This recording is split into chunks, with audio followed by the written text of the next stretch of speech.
नमस्कार. आजच्या भागामध्ये आपण बघूया, इथे आता स्पर्धा सुरू झालेली असते आणि तेव्हा इथे सगळेजण आता मंजिरीला चेअरअप सुद्धा करत असतात. कारण पहिल्यांदा एका मुलीने बैलगाडीच्या स्पर्धेमध्ये भाग घेतलेला असतो आणि त्यामध्ये तिने आता सुरुवातसुद्धा केलेली असते. तिची गाडी आता व्यवस्थित पळत असते आणि तिने व्यवस्थित गाडीला कंट्रोलसुद्धा केलेली असते.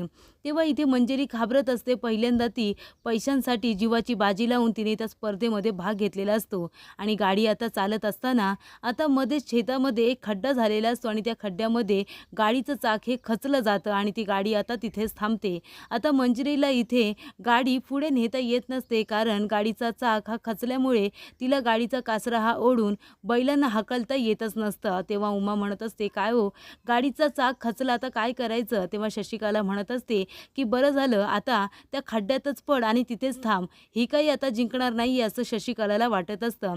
तरी ते मंजिरी आता बैलांना म्हणत असते, "काय रे बाबांनो, असं काय करताय? चला पुढे चला, आता मला जिंकायचं आहे." तेव्हा इथे ते तोंडाने सांगून आता बैल काही ऐकत नसतात. तेव्हा तिथे राया येतो आणि म्हणत असतो की बैलगाडी चालवणं हे काही तोंड चालवणे इतकं सोपं नसतं. बैलगाडी चालवायला सुद्धा आहे ना जिगरा लागतो. तेव्हा राया म्हणत असतो की "दोन्ही कासरे हातामध्ये पकड आणि त्यांना आता गचका दे आणि नंतर त्यांना ओरड, त्यांना एक आवाज दे, त्याच्यानंतरच बैल पुढे जाणार आहेत." तेव्हा इथे आता रायाने सांगितल्याप्रमाणे इथे मंजिरीने दोन्ही कासऱ्या आता हातामध्ये घट्ट पकडलेल्या असतात आणि ती हुरहुर असा आवाज देऊन आता बैलांना ती हकलत असते, जोरात त्यांच्यावरती ओरडत असते. पण मंजिरीला काही ते जोमामध्ये बोलायला जमत नसतं. तेव्हा इथे नानासुद्धा आता तिच्याकडे बघत असतात. आपल्या मुलीला गाडी चालवायला जमणार नाही का, या गोष्टीची त्यांना आता काळजी वाटत असते. राया इथे आता खचलेलं चाकसुद्धा तिला काढायला मदत करत असतो. तेव्हा मंजिरी त्याच्याकडे बघते. राया म्हणत असतो की "आपला मुकाबला हा अगदी बरोबरीचा झाला पाहिजे. तुला सुद्धा पुढे जाता आलं पाहिजे, नाहीतर तू इथेच हरणार आहेस." तेव्हा इथे राया तिची मदत करत असतो. उमा म्हणत असते, "अहो बघताय ना, तो मुलगा तिची मदत करतोय." तेव्हा राया आता इथे शेतामध्ये जे खचलेलं चाक असतं ते आता पूर्ण ताकदीनिशी तिला काढण्यासाठी मदत करत असतो. त्यानंतर इथे आता मंजिरीसुद्धा हुर्रे असं म्हणते, कासरांना गचका देते आणि सैल सोडते. तेव्हा इथे बैल आता असे काही धाव घेतात आणि पुढे जातात. तर इथे आता सगळ्यांच्या पुढे मंजिरी जाण्याचा नक्कीच प्रयत्न करत असते. तेव्हा इथे आता डिफॉल्टसुद्धा आपली गाडी खूपच जास्त जोरात चालवत असतो. डिफिकल्टला सगळेजण चेअरअप करत असतात, आवाज देत असतात. राया म्हणत असतो की "डिफिकल्ट, अरे पिस्तूल याला पळव, जिंकणार तर आपणच आहोत. डोक्यावरती मानाचा फेटा आपल्याच आला पाहिजे." तेव्हा इथे राया आता बघतो तर एका बाजूने आता डिफिकल्टची गाडी ही स्लो झालेली असते आणि मंजिरीची गाडी ही जोमात चाललेली असते. आता मंजिरी जिंकते की काय, मानाचा फेटा हातचा जातोय की काय, अशी भीती आता रायाला झालेली असते. तरी इथे शशिकला म्हणत असते, "काही मंजिरी, मला असं वाटलं होतं की गाडीतून पडेल, उडेल, पण ही तर चांगली गाडी चालवते." तेव्हा इथे रायाच्या लक्षात येतं की मी नानांना शब्द दिलेला आहे, अण्णांना मी शब्द दिलाय की मानाचा फेटा हा तुमच्याच डोक्यावरती येणार आणि त्यासाठी आता काही करून मला जिंकायलाच हवं, नाहीतर ही मुलगी मला नाही चालवणार गाडी असं वाटत होतं, पण आता ही जिंकते की काय, अशी भीती आता रायाला झालेली असते. आणि म्हणूनच तो आता गाडीच्या मागे धाव घेतो आणि गाडीला पकडून आता तो गाडीमध्ये चढतो आणि स्वतः आता गाडी चालवण्यासाठी तयार होतो, सज्ज होतो. आणि आता जिंकण्याच्या नादामध्ये राया आता काहीच्या काही गाडी फास्ट चालवत असतो. तर इथे मंजिरीला सुद्धा आता वाटत असतं की तीच जिंकणार आहे. पण जेव्हा राया आता कासरे आपल्या हातामध्ये घेतो बैलगाडी चालवण्यासाठी, तेव्हा मंजिरी सुद्धा घाबरते. तर इथे आता घोषणा देणारी व्यक्ती म्हणत असते की आता राया दादांनी सुद्धा स्पर्धेमध्ये भाग घेतलेला आहे. तेव्हा इथे आता मंजिरी म्हणत असते की मला जिंकायचं आहे, कारण मला कर्ज फेडायचं आहे. तर इथे राया आपल्या मनामध्ये म्हणत असतो की अण्णाच्या डोक्यावरती मानाचा फेटा हा गेलाच पाहिजे. त्यानंतर इथे आता मंजिरीची गाडी ही सगळ्यात आधी पुढे निघून जाते. तेव्हा इथे उमा म्हणत असते, "काय हो, आपली मंजिरी जिंकली का?" सगळेजण अगदी विचारात पडलेले असतात, कारण दोन्ही गाड्या जरा सोबतच आतमध्ये आलेल्या असतात.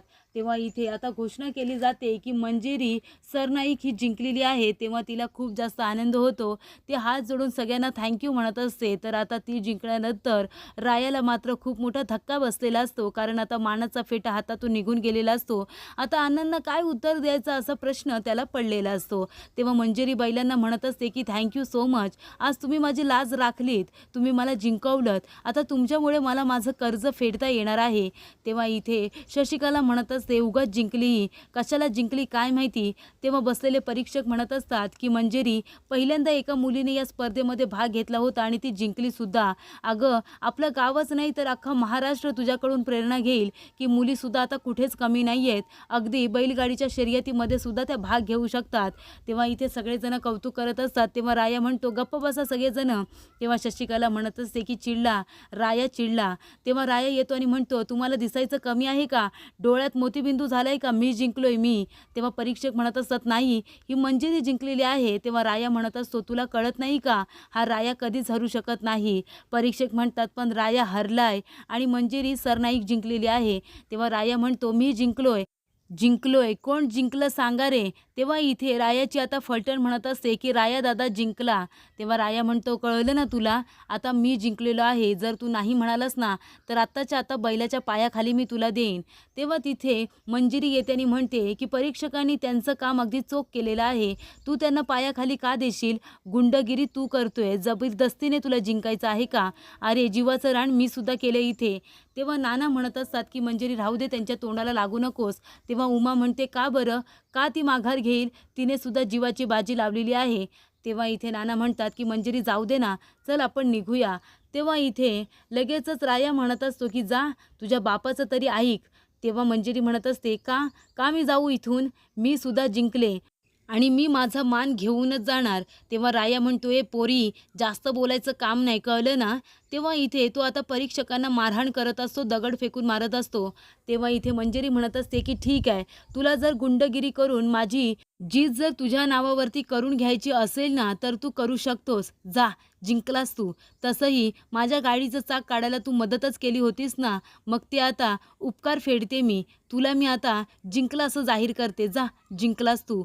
तेव्हा इथे राया म्हणतो की द्या हिला मानाचा फेटा द्या, मला ही भीक नकोय, कळलं ना तुला? आणि तसंही आज तू ह्या स्पर्धेमध्ये शेवटची आणि पहिली जिंकलेली आहेस. पुन्हा इथे रायाला हरवायला कुणीच येणार नाही, कळलं तुला?